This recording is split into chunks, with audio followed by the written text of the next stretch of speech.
Savais-tu qu'il y a plus de 580 000 personnes qui vivent d'itinérance à chaque nuit en Amérique du Nord? Pendant ce temps-là, il y a des propriétaires qui donnent des loyers à des gens qui ont des revenus modiques pour vivre avec des taux d'éviction élevés, qui vont vivre avec des dégâts dans les logements. Qu'est-ce qui se passe quand la compassion rencontre la réalité? J'ai toujours cru que d'avoir un logement était un droit humain fondamental.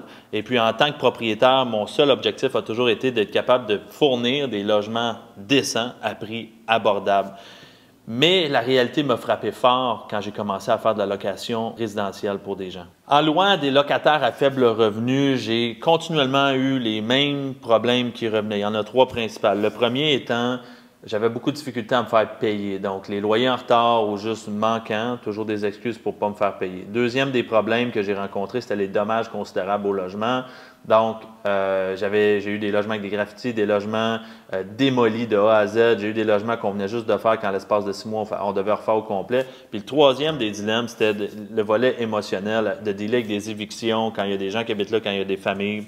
Je me suis vite rendu compte que mon désir de vouloir aider des gens était mis au défi continuellement de façon financière, mais aussi de façon émotionnelle. Puis quand je pense à ces situations-là, il y a tout de suite une situation qui me vient en tête d'un locataire, en fait, mise en situation rapide, le locataire venait juste de sortir de prison, pas de crédit, il n'y a rien qui se passe. Donc, ça fait plusieurs fois qu'il se fait refuser pour obtenir un logement.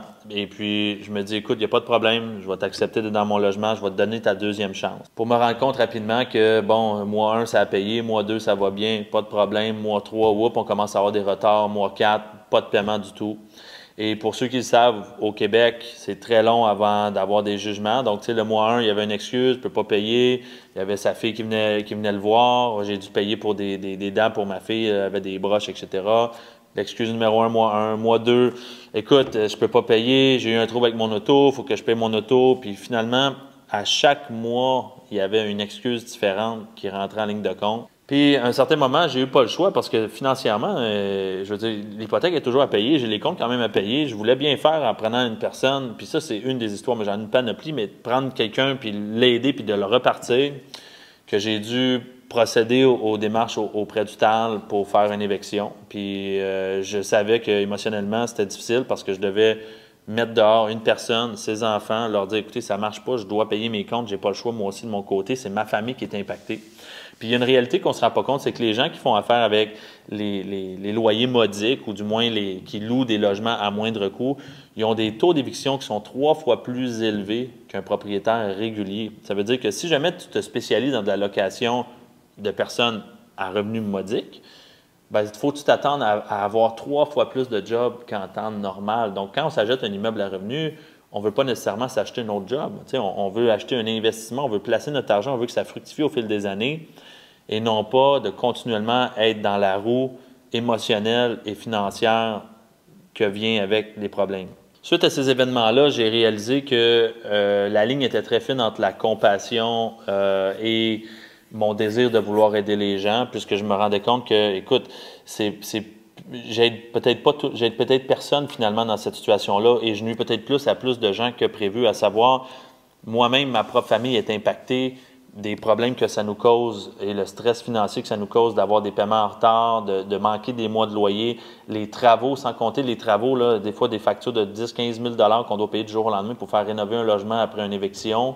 Donc, on a perdu des mois de loyer, on n'a pas eu les montants, on a dû payer pour faire l'éviction et ensuite de ça, il faut en plus mettre un 10-15 000 dans chaque unité.